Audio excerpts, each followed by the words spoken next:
అందరికీ నమస్కారం. నా పేరు భవిష్య. నేను 7వ తరగతి చదువుతున్నాను. మా నాన్న పేరు హరీష్. మా అమ్మ పేరు కల్పన. మా శ్లోక టీచర్ పేరు శ్రీలక్ష్మి టీచర్. ఇప్పుడు నేను 7th చాప్టర్ టెస్ట్ ఇవ్వబోతున్నాను.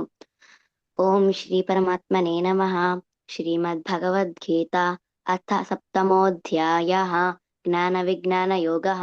శ్రీ భగవానువాచ మయ్యాసక్తమనః పార్థ యోగం యుञ्जन्मदाश्रयः असंशयं समग्रं मां यथा ज्ञास्यसि तच्छृणु ज्ञानं तेहं सविज्ञानम् इदं वक्ष्याम्यशेषतः यज्ञात्वनेह भूयोऽन्यत् ज्ञातव्यमवशिष्यते मनुष्याणां सहस्रेषु कश्चिज्जतति सिद्धये केततामपि सिद्धानां कश्चिन्मां वेति तत्त्वतः भूमिरापो नलो वायुः कं मनो बुद्धिरेव च अहंकार इतीयं मे भिन्ना प्रकृतिरष्टधा अपरयमितस्त्वन्यां प्रकृतिं विद्धि मे परां जीवभूतां महाबाहो ययेदं धार्यते जगत् एतद्योनीनि भूतानि सर्वाणि चुपधारय अहं कृत्स्नस्य जगतः प्रभवः प्रलयस्तथा मत्तः परतरं नान्यत् किञ्चिदस्ति धनञ्जय मयि सर्वमिदं प्रोतं सूत्रे मणिगणा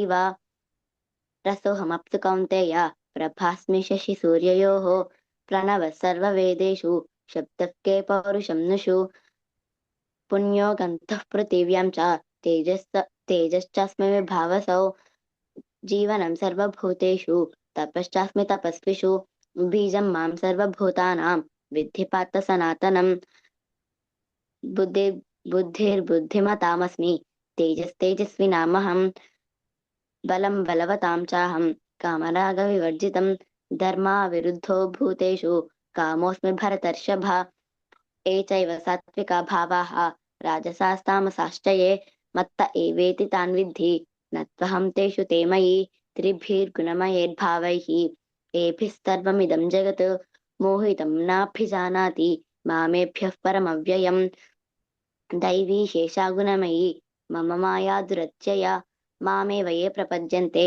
मायामेतां तरन्ति ते न मां दुष्कृतिनो मूढाः प्रपद्यन्ते न मां दुष्कृतिनो मूढाः प्रपद्यन्ते न राधमाः मायया पौरुतज्ञानाः आसुरं भावमाश्रिताः चतुर्विधा भजन्ते मां जनाः सुकृतिनोऽर्जुन आर्तो जिज्ञासुरर्थार्थी ज्ञानी च भरतर्षभा तेषां ज्ञानी नित्ययुक्तः एकभक्तिर्विशिष्यते प्रियो हि ज्ञानिनोत्यर्थम् आसुरं प्रियो हि ज्ञानिनोत्यर्थम् अहं स च मम प्रियः उदारा सर्व एवैते ज्ञानीत्वात्मैव मे मतम् अस्ति तस्य युक्तात्मा स मामेवानुत्तमां गतिं बहूनां जन्मनामन्ते ज्ञानवान् मां प्रपद्यते वासुदेवः सर्वमिति स महात्मा सुदुर्लभः कामैस्तैर्हृतज्ञानाः प्रपद्यन्तेऽन्यदेवताः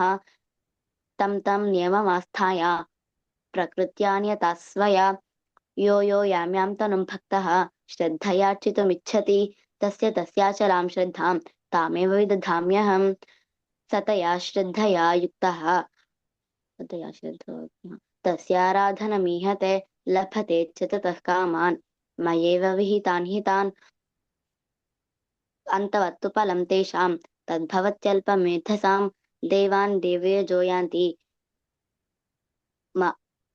देवान् देवयजो यान्ति मद्भक्ता यान्ति मामपि अव्यक्तं व्यक्तिमापन्नं मन्यन्ते मम बुद्धयः परं भावमजानन्तः ममाव्ययमनुत्तमं नाहं प्रकाशः सर्वस्य योगमाया समावृतः मूढोऽयं नाभिजानाति लोको मामजमव्ययम् वेदाहं समतीतानि वर्तमानानि चार्जुन भविष्यानि च भूतानि मां तु वेद न कश्चन इच्छाद्वेषसमुत्थेन गङ्गमोहेन भारत सर्वभूतानि सम्मोहं सर्गे यान्ति परं तप येषां त्वन्तगतं पापं जनानां पुण्यकर्मणां ते द्वन्द्वमोहनिर्मुक्ताः भजन्ते मां दृढव्रताः जरामरणमोक्षाय मामाश्रित्य यतन्ति ये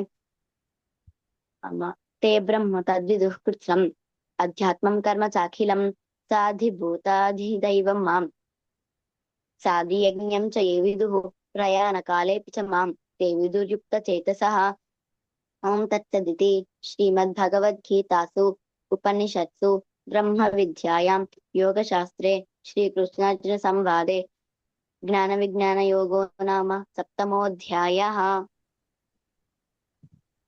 బాగా చెప్పావు. 8th శ్లోకాలో శబ్ద ఖే అది సెకండ్ కాపల్ కదా, అక్కడ ఒక మహాప్రాణం వినిపించలేదు, అదొక్కటి చూసుకున్నాం. నెక్స్ట్ 9th one లో తేజస్ చాస్మి, చాకి దీర్ఘం పెట్టి తేజస్ చాస్మి ఈ భావసం, అదొక్కటి. నెక్స్ట్ 16th లోని ఆర్తో జిజ్ఞాసురర్థార్థి రెండు వచ్చాయి కదా మహాప్రాణాలు, అవి ఒక్కటి కొంచెం చూస్తాం. మిగతా అన్ని బాగా వెరీ బాగా థ్యాంక్ యూ. జై